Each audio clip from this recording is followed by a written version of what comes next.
ወደኝ እንደሚያፈቅረኝ በደንብ ነው የማውቀው። የማፈቅረውን ሰው ደግሞ በዚህ ልክ አሳልፌ ለሷ ምን ታውቂያለሽ ኤርሚ?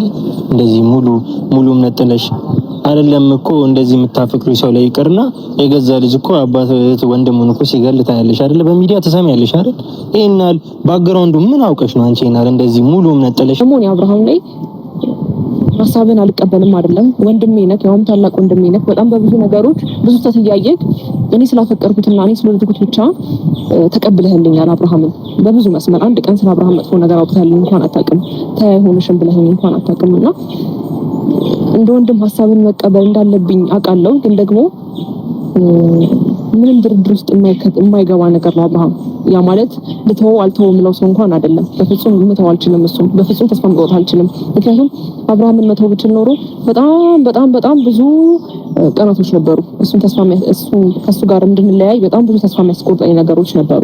ግን ደግሞ አሁን ላይ እኔ ጠንክሬ ቆሜ ከአብርሃም ጎን መሆን እንዳለብኝ ነው የሚሰማኝ። አውቃለሁ እንደ ወንድም እህትክ እንደዛ ስትሆን ማየት አትፈልግም። ምናልባት ስራ እየሰራው እንዳልሆነ እያየህ ነው። ብዙ ነገር ከቀልቤ እንዳልሆንኩኝ ስራዬን እንኳን በስትክክል መስራት እየቻልኩኝ እንዳልሆነ አይተሃል። ከቤተሰብ ጋር ያለኝን ኮኔክሽን በዛው ልክ ቀንሻለሁ።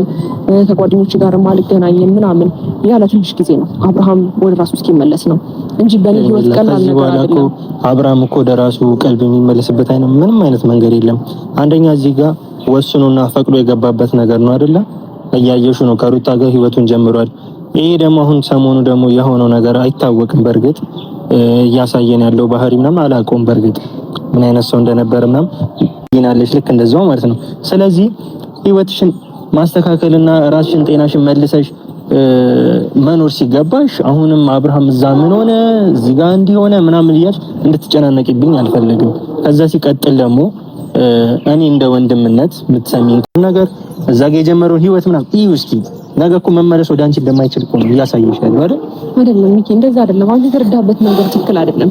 አንደኛ አብርሃምን በእኔ በኩል ነው የምታውቀው ሚኪ። እኔ አላውቅም። ምናልባት ስለ አብርሃም በዚህ ልክ ላንተ ፈርዘር ሄጄ ላንተ ማስረዳቴ ትክክል ላይሆን ይችላል። ግን ደግሞ በደንብ እንዲገባህና ነገሮችን አንደርስታንድ እንድታደርግ አብርሃም እየተሸወደ አይደለም ሚኪያስ። አብርሃም እንደዛ አይነት ሰው አይደለም።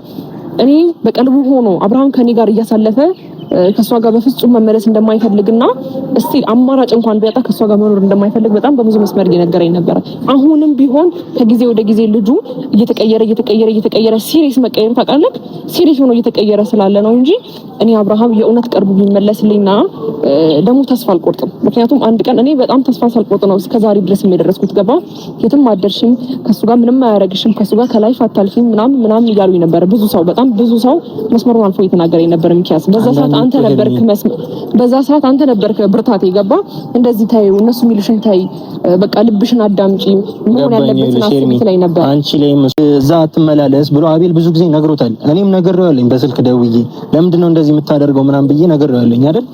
እንደዛ እየነገርኩት ይሄ እኮ ስቴፕ በስቴፕ ነው እኮ የሆነ ነገር እኮ እየተቀየረ እንደሚመጣ እኮ ግልጽ ነው። አሁን ደግሞ ሙሉ ተጠቃሎ እዛ ሄዷል አይደለ? ስለዚህ ስለሱ መጨነቅሽን አው ቤተሰብሽ ተመለሺ። ከዛን ሲቀጥል አይ እኔ ህይወቴን እመራለሁ ምናምን የምትይ ከሆነ በግልሽ ወጥተሽ ህይወትሽን መምራትና ከፈለግሽም ደግሞ ከኔ ጋር አብረን መኖር እንችላለን። አይ እንደዛ አይደለም እኮ ሚኪያው፣ ግን ፍላጎቱ ልቡ እኔ እንደምንበት አንደኛ እዛ ከሚስቱ ጋር ነው ምን እየተከናወነ ምን እየተካሄደ እንዳለ እኮ አታውቂም። በዛ በዙሪያው ደግሞ ኤፍሬም አለ። ለምንድነው ወንድሙንስ መጥቶ እኔን ያስተዋወቀኝ ብለሽ አስበሽ ታውቂያለሽ? አታውቂም።